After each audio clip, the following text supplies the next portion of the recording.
What it is, Daniacs. We're back here with Uncle Chael talking about some Francis and Ngannou, and I just knew this one was coming. All right, I just knew this was coming. Think back to school. And I love to use these examples like the rules of the playground carry over to the octagon. We saw this in politics in 2016.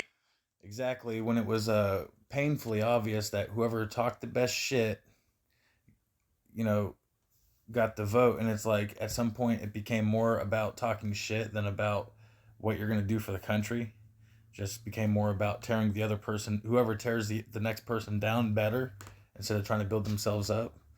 Which when I realized that, that's when I realized that that's when it really kicked in for me that it did not matter who was on the ballot, because no one is allowed on the ballot that is not controlled 100% ever since JFK. All right, roll with it, chill. Right? Like if you could turn a class on somebody to tease and ruin that person's day for whatever you were angry with them is, those same rules will work on the national stage and get you as far as the White House. There was a book. It's called Everything I Need to Know I Learned in Kindergarten. And if you read the book, that was a little bit more title catchy. The author's main statement was reading, writing, and arithmetic. Basic reading, basic writing, and basic arithmetic is all that you're ever going to use, which you really get a little closer to that 4th and 5th grade. But the book was called Everything I Need to Know I Learned in Kindergarten. He was just trying to make a point. And it had to do with division, algebra, trigonometry, calculus, all things that most people will go through their entire life and well, actually, school these days it's not meant to make you your best self. School these days is meant to make you a slave to the system. You got all these kids running around with what they want to call ADHD and whatnot. Kids have always been active. What it is schools have not been providing them with proper stimulus. You're just sitting down and listening to someone tell you how to think all day long, which, it's going to drive anyone crazy. It's boring as hell. I had to go through it, and school's only been getting worse as the years go on. So, yeah, I would absolutely homeschool if I had a kid. ever need to know. The most extensive math that you will largely do is to go into a grocery store with $100 in your pocket, look at what things cost, round up, keep track, so when you get to checkout, you're not embarrassed because you come up shortchanged. In all fairness, and this was the argument of the book. But I bring that all to you because when you do look back in your childhood, you look in your youth, right? As adults, we don't tease people. We don't go around and make fun of people. We don't try to... All right. Now, if you know Chill, you know why this is hilarious. If you know Chill, you know why this is hilarious. So according to you, Chill, so you weren't an adult till you were about 40 or so. Shit. Nah, shit.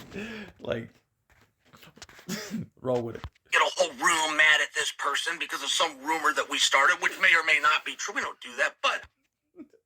Not anymore. I mean, not in the last 24 hours to 12 minutes or so, We did when we were younger. And whether you did it directly, maybe you weren't the person that started the rumor and tried to get every... Let's not be age phobic now over here, Joe. I mean, shit happens, Return. Maybe you were one of the person who believed the rumor and did the turning. But you were on one side of that somewhere, and you know exactly what I'm talking about. Because it turns out, poor Francis Ngannou had that happen to him. And I've heard the tough luck a number of times, but Francis did an interview today, and he just said that nobody ever believed he could be a great fighter.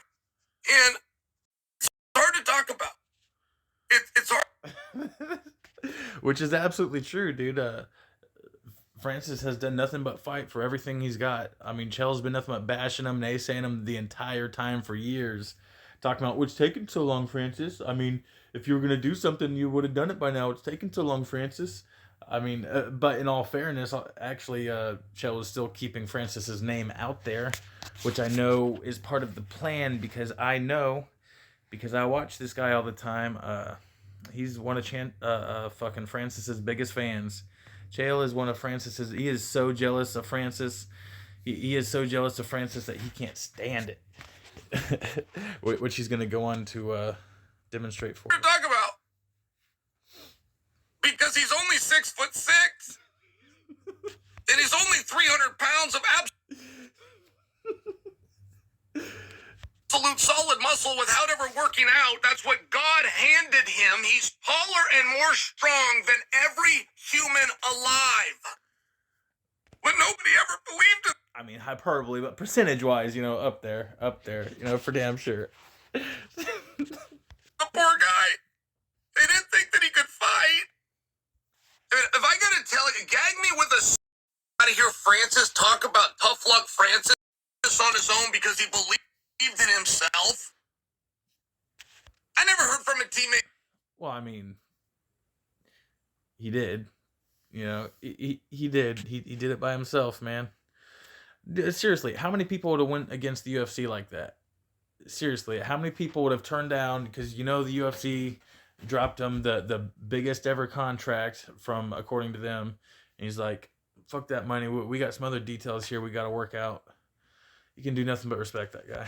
That he's had a bit of gyms all over the world. Not one person has ever said the words, and I do mean ever. Go ahead and Google it. They've never said, wow, Francis outworked everybody today. Boy, that work ethic of Francis Ngannou, wow.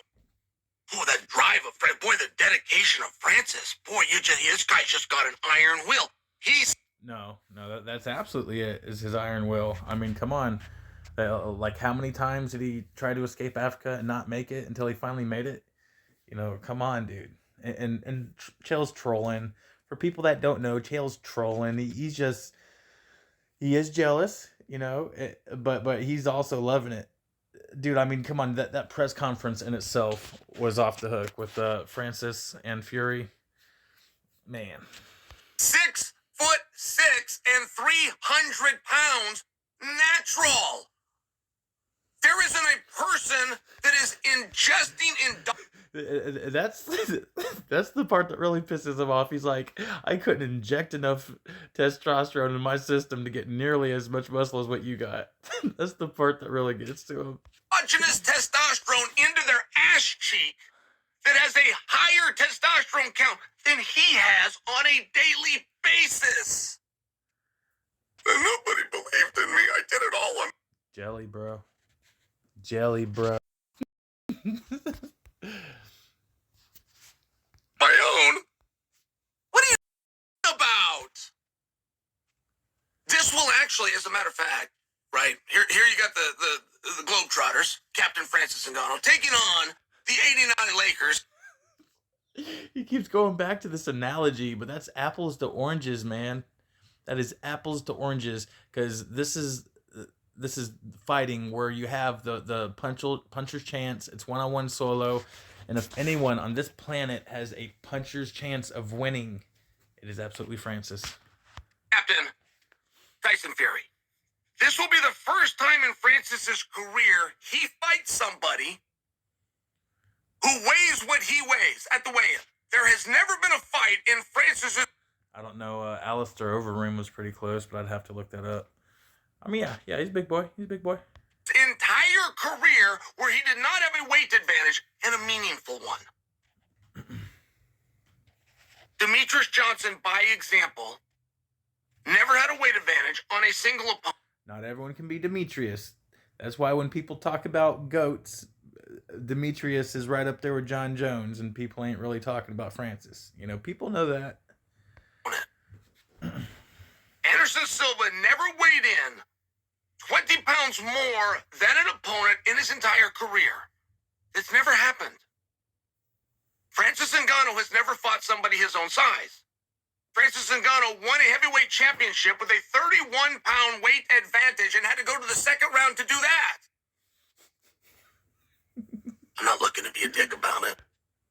Well, I mean, that weight discrepancy is inherent within the heavyweight division, though, which I think that division should be split into two. It should be 205 to 235, and then 235 to 270. You know, back in the day, you know, the talent pool for the heavyweights was as rich as what it is now.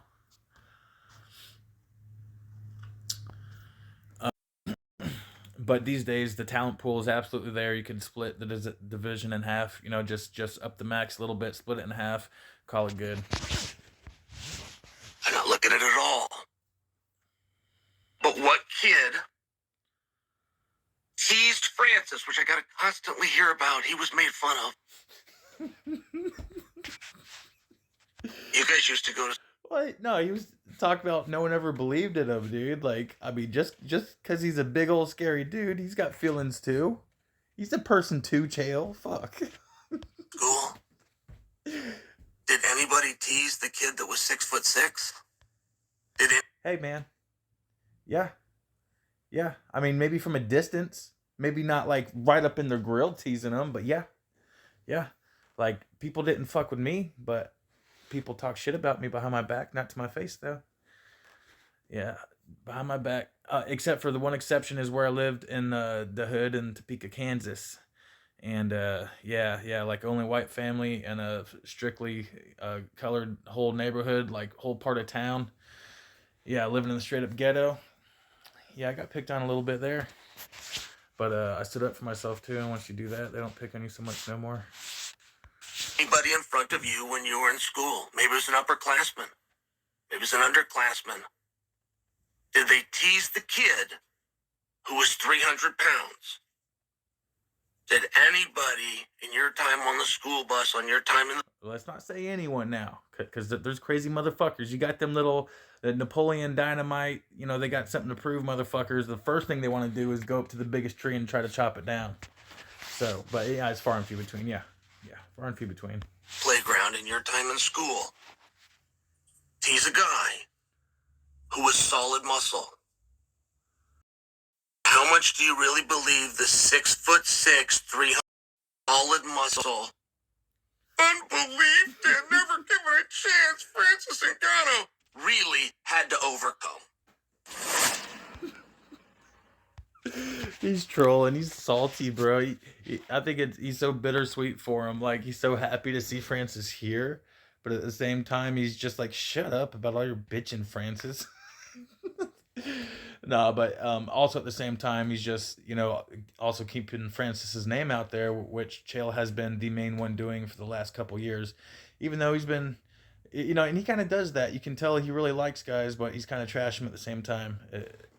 It's hilarious, really, which is why I'm here. DarkLight and the BadGuy. Thank y'all for rolling with me.